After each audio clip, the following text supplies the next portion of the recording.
എല്ലാവർക്കും നമസ്കാരം. Ayurveda medical association of India Vadakkanchery ഏരിയയുടെ ആഭിമുഖ്യത്തിൽ സംഘടിപ്പിക്കുന്ന അടുക്കളയിലെ ഔഷധക്കൂട്ടുകളെ പരിചയപ്പെടുത്തുന്ന രുചിയും ആരോഗ്യവും എന്ന പരമ്പരയിൽ ഇന്ന് കൊത്തമല്ലിയെ സംബന്ധിച്ചാണ് ഞാൻ സംസാരിക്കുന്നത്. ഞാൻ doctor Anand R V, Thrissur ജില്ലയിലെ വേലൂരുള്ള വൈഷ്ണവ് വൈദ്യശാലയിലെ ചീഫ് ആയുർവേദ ഫിസിഷ്യനാണ്. ആരോഗ്യമുണ്ടാക്കാനും ആരോഗ്യത്തെ നിർമ്മിച്ചെടുക്കാനും ഒക്കെ ധാരാളം ഉൽപ്പന്നങ്ങളും പരസ്യങ്ങളും ഒക്കെയുള്ള ഇന്നത്തെ ഈ പശ്ചാത്തലത്തിൽ ആരോഗ്യം എന്ന് പറയുന്നത് നമ്മൾ നിത്യേന കഴിക്കുന്ന ആഹാരത്തിലും നിത്യേന നാം ചെയ്യുന്ന പ്രവൃത്തിയിലും സമാധാനപൂർണമായിട്ടുള്ള ജീവിതത്തിലും ഒക്കെ അടിസ്ഥാനപ്പെടുത്തി ഉണ്ടായി വരേണ്ട ഒന്നാണ് എന്നത് നമുക്ക് തിരിച്ചറിയാൻ ഈ ഒരു രുചിയും ആരോഗ്യവും എന്ന പരമ്പര സഹായിക്കട്ടെ എന്ന് ആശംസിച്ചുകൊണ്ട് നമുക്ക് മല്ലിയെ പറ്റി സംസാരിക്കാം. മല്ലിക്കുള്ള ഏറ്റവും പ്രധാനപ്പെട്ട പ്രത്യേകത എന്ന് പറയുന്നത് അത് പുറമേ ഉപയോഗിക്കുമ്പോൾ വളരെ ശീതവീര്യമായ തണുപ്പുള്ള ഒരു ദ്രവ്യമാണ്. എന്ന് പറഞ്ഞാൽ ഒരു ആഹാരദ്രവ്യമാണ്. എന്നാൽ അത് ഉള്ളിൽ ചെന്നിട്ട് അതിൻ്റെ പ്രവൃത്തികൾ, അതിൻ്റെ തെറാപ്യൂട്ടിക് യൂസേജ് ഉള്ളിലേക്ക് ചെല്ലുമ്പോഴത്തേക്ക് അത് ഉഷ്ണവീര്യമായിട്ട് വരും, ചൂടുള്ളതായിട്ട്. ഇതൊരു വളരെ പെക്യൂലിയർ ആയിട്ടുള്ള ഒരു പ്രത്യേകതയാണ് പല ദ്രവ്യങ്ങളിലും. ഇങ്ങനെയുള്ള ദ്രവ്യങ്ങൾ ധാരാളമായിട്ട് ആയുർവേദത്തിൽ ഔഷധ യോഗങ്ങളിൽ ഉപയോഗിച്ചു വരുന്നത് കാണാറുണ്ട്. അപ്പം ഇങ്ങനെയുള്ള ദ്രവ്യങ്ങളെ, ഇങ്ങനെയുള്ള ആഹാരദ്രവ്യങ്ങളെയും സ്പൈസസ് ഒക്കെ നമുക്ക് ധാരാളമായിട്ട് ജ്വരം, അതുപോലെ വയറിളക്കമുള്ള കണ്ടീഷൻ, ഇങ്ങനെയുള്ള സ്ഥലത്തൊക്കെ ധാരാളമായിട്ട് ഉപയോഗിക്കാൻ സാധിക്കും. ഇതാണ് മല്ലിയുടെ ഏറ്റവും പ്രധാനപ്പെട്ട സവിശേഷത. മല്ലി ധാരാളമായിട്ടുള്ള സന്ദർഭങ്ങളിൽ നമുക്ക് ഉപയോഗിക്കാൻ സാധിക്കും. ചിലതൊക്കെ ഞാൻ പറയാം. ഇപ്പോൾ കണ്ണ് ചുവന്നിരിക്കുന്ന തരത്തിലുള്ള കൺജങ്ക്റ്റിവൈറ്റിസ് പോലുള്ള കണ്ണിക്കേട് വരുന്ന സ്ഥലങ്ങളിലൊക്കെ നമുക്ക് മല്ലി ചതച്ച് തിളപ്പിച്ചാറിയ വെള്ളം നന്നായിട്ട് അരിച്ചിട്ട് കണ്ണ് കഴുകാൻ ഉപയോഗിക്കാം. അത് വളരെ എഫക്റ്റീവാണ്. അതുപോലെ തന്നെ നമുക്ക് മറ്റൊരിത്, ഈ പൊങ്ങൽ പനികൾ, എറിത്തമറ്റസ് ഫീവേഴ്സ്, മസൂരിക, ചിക്കൻ ബോക്സ് പോലുള്ള കണ്ടീഷനിലൊക്കെ മല്ലി വെള്ളം കഴിക്കുന്നത് വളരെ എഫക്റ്റീവാണ്. പലപ്പോഴും ആയുർവേദ ഡോക്ടർമാർ ഇങ്ങനെയുള്ള സന്ദർഭങ്ങളിലൊക്കെ അതിനനുസരിച്ചുള്ള ഔഷധങ്ങൾ, ഗുളികകളാണെങ്കിലൊക്കെ മല്ലിവെള്ളത്തിൽ ചേർത്ത് തരുന്നത് ശ്രദ്ധിച്ചിട്ടുണ്ടാവും. അത് മല്ലിയുടെ ഈ ഒരു പ്രത്യേകത ഉപയോഗിക്കാൻ വേണ്ടിയിട്ടാണ്. പിന്നെ നമുക്ക് വയറിളക്കം, ഛർദി, കൃമി പോലുള്ള ലക്ഷണങ്ങളിൽ മല്ലിവെള്ളം ഉപയോഗിക്കാവുന്നതാണ്.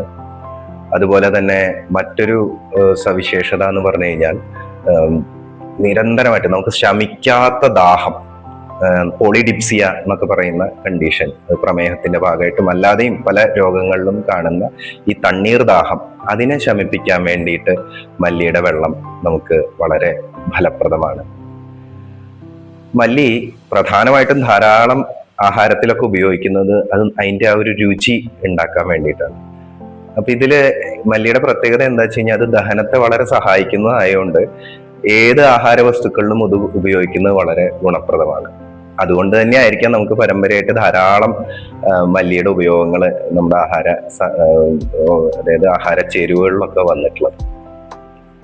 ഏകദേശം 7000 വർഷത്തിലധികമായി മനുഷ്യൻ ഈ മല്ലി ഉപയോഗിക്കുന്നത്. വിവിധ സംസ്കാരങ്ങളിൽ നമ്മൾ ഉപയോഗിക്കുന്നുണ്ട്. ഇതിന്റെ ശാസ്ത്രീയ നാമം എന്ന് പറയുന്നത് കൊറിയാൻഡ്രം സാറ്റൈവം എന്നുള്ളതാണ്. ഈ കൊറിയാൻഡ്രം എന്ന് പറയുന്ന പേര് അതിന്റെ ആ ഒരു വാസന, മല്ലിയുടെ ഇലയാണെങ്കിലും അതിന്റെ കായയാണെങ്കിലും ചതച്ചുണ്ടാവുമ്പോൾ ഉണ്ടാവുന്ന വാസനയെ സൂചിപ്പിക്കുന്നതാണ് ഈ കൊറിയാൻഡ്രം എന്നുള്ള പേര്. ഇത് മുൻപും റോമൻ നാച്ചുറലിസ്റ്റ് ആയിരുന്ന പ്ലൈനി ദി എൽഡർ ആണ് ഈ ഒരു പേര് കൊടുത്തത് എന്നാണ് മനസ്സിലാക്കാൻ സാധിക്കുന്നത്.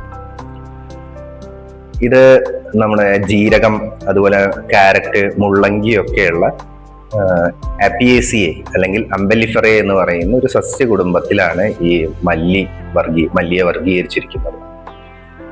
ഈ മല്ലിയുടെ രാസഘടകങ്ങൾ, നിരവധി രാസഘടകങ്ങൾ, 100 കണക്കിന് രാസഘടകങ്ങൾ എല്ലാ സസ്യങ്ങളിലും ഒക്കെ ഉള്ളതുപോലെ തന്നെ മല്ലിയിലുണ്ട്. ധാരാളം രാസഘടകങ്ങൾ, ബീറ്റ കരോട്ടിൻ, അതുപോലെ പാൽമിറ്റിക് ആസിഡ്, വൈറ്റമിൻ സി ധാരാളം ഉണ്ട്. അതുപോലെ അയേണിന്റെ കോൺസെൻട്രേഷൻ കൂടുതലുണ്ട്, മഗ്നീഷ്യം ഉണ്ട്, കാൽസ്യത്തിന്റെ അളവ് ഉള്ളതാണ്. അതുപോലെ ഡൈപിൻറ്റീൻ പോലുള്ള രാസഘടകങ്ങൾ. ഇങ്ങനെ ധാരാളം രാസഘടകങ്ങൾ ചേർന്നിട്ടുള്ള ഈ മല്ലി ഒരു അലർജനിക് ആയിട്ടും അല്ലെങ്കിൽ ആന്റി വൈറൽ, ആന്റി ബാക്ടീരിയൽ എന്നുള്ള രീതിയിലുള്ള സ്വഭാവങ്ങളൊക്കെ കാണിക്കുന്നുണ്ട്. ഈ രാസഘടകങ്ങളൊക്കെ അതിന്റെ ഈ പ്രവർത്തനത്തെ ആധുനിക രീതിയിൽ നോക്കിക്കഴിഞ്ഞു കഴിഞ്ഞാൽ ഈ പ്രവർത്തനങ്ങളെയൊക്കെ സഹായിക്കുന്നുണ്ട്. ഇനി മല്ലി സാധാരണയായിട്ട് നേരത്തെ പറഞ്ഞ പോലെ ഏറ്റവും എളുപ്പമായിട്ട് മല്ലിയെ ഉപയോഗിക്കാൻ, ഒരു ആരോഗ്യത്തിനായിട്ട് ഉപയോഗിക്കാൻ കഴിയുന്നത് മല്ലി വെള്ളമായിട്ടാണ്. ഇപ്പൊ വേനൽക്കാലത്തൊക്കെ ആണെങ്കിൽ നമുക്ക് മല്ലി വെള്ളം ഉപയോഗിക്കുന്നത് ധാന്യക പാനകം എന്നൊക്കെയുള്ള ചില വിധികളൊക്കെ ആയുർവേദത്തിലുണ്ട്. വളരെ എഫക്റ്റീവാണ്. നല്ല ചൂടും ഇപ്പോഴത്തെ കാലത്തൊക്കെ നമുക്ക് കേരളത്തിലൊക്കെ വളരെ ചൂട് കൂടുതലാണ്. അപ്പൊ അങ്ങനെയുള്ള സമയത്ത് ഈ മല്ലിയുടെ കൊത്തമല്ലി എന്ന് പറയുന്നത് നന്നായിട്ട് അരച്ചിട്ട് തുണിയിൽ നന്നായിട്ടൊന്ന് അരച്ചു പൊടിച്ച് തുണിയിലൂടെ അരിച്ചെടുക്കുക. എന്നിട്ട് ഈ അരിച്ചെടുത്തതിനെ പ്രമേഹം ഉള്ളവരാണെങ്കിൽ ഈ പഞ്ചസാര ഒഴിവാക്കാം, അല്ലെങ്കിൽ പ്രമേഹം ഇല്ലാത്തവരാണെങ്കിൽ പഞ്ചസാര കലക്കിയ വെള്ളത്തിൽ, തിളപ്പിച്ചാറിയ വെള്ളത്തിലേക്ക് പഞ്ചസാര കലക്കിയിട്ട് അതിലേക്ക് ഈ മല്ലി ഇടുക. കുറച്ച് പട്ടയും കുരുമുളകും, വേണമെങ്കിൽ കർപ്പൂരം ഇടാം. കർപ്പൂരം ഇപ്പോൾ നല്ലത് കിട്ടാൻ വിഷമാണ്, അതുകൊണ്ട് കർപ്പൂരം വേണമെങ്കിൽ ഒഴിവാക്കിയിട്ട് ഇത്തിരി ഏലക്കായ ചേർക്കാം. അപ്പൊ ഇങ്ങനെയുള്ളതൊക്കെ ചേർത്ത് ഒരു മൺകലത്തിൽ വെച്ചിട്ട് അത് കുടിക്കാൻ ഉപയോഗിക്കുക എന്നുള്ളത് വളരെ ആ വേനൽക്കാലത്ത് ഉണ്ടാവുന്ന ക്ഷീണവും ഇതൊക്കെ പരിഹരിക്കാൻ വളരെ എഫക്റ്റീവാണ്.